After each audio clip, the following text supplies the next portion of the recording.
কড়াইতে তেল বসিয়ে দিয়েছি, সর্ষের তেল। সর্ষের তেলটা গরম হয়ে গেছে। এর মধ্যে আমি কালো জিরে ফোড়ন দিলাম। এর মধ্যে আমি কচুরলতি দিয়ে দিলাম।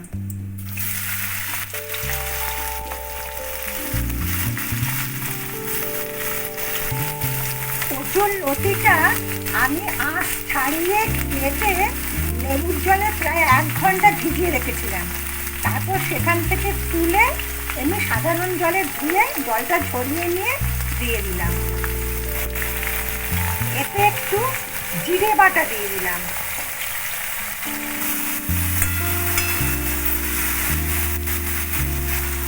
আঁচ কমিয়ে এটা আমি চাপা দিয়ে দিলাম। 10 মিনিট বাদে খুলবো। কচুরলতিগুলো একদম সেদ্ধ হয়ে গেছে, তেলটা ফেটে উঠেছে। এর মধ্যে আমি পোস্ত বাটা দিয়ে দিলাম।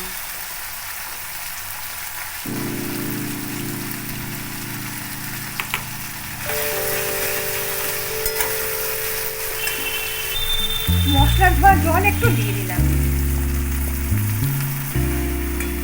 এই পোস্তটা আমি শুকনো খোলায় একটু নেড়ে নিয়েছি, নিয়ে তারপর তেল, কাঁচা লঙ্কা, নুন দিয়ে বেটে নিয়েছি, নিয়ে এর মধ্যে দিয়ে দিলাম, দিয়ে দিয়েছি। এর মধ্যে একটু সাদা সর্ষে বাটা দিয়ে দিলাম। মশলা ধোয়া জলটা দিয়ে দিলাম।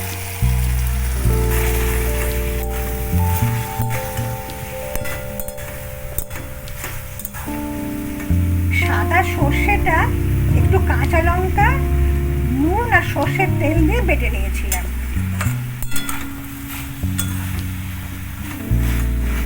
এতে একটু হলুদ দিয়ে দিলাম।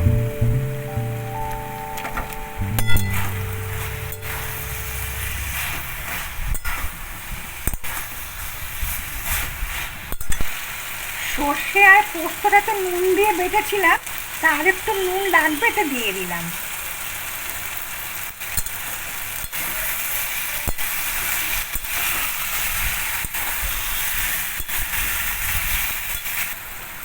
এতে একটু কাঁচা সর্ষের তেল ছড়িয়ে দিলাম।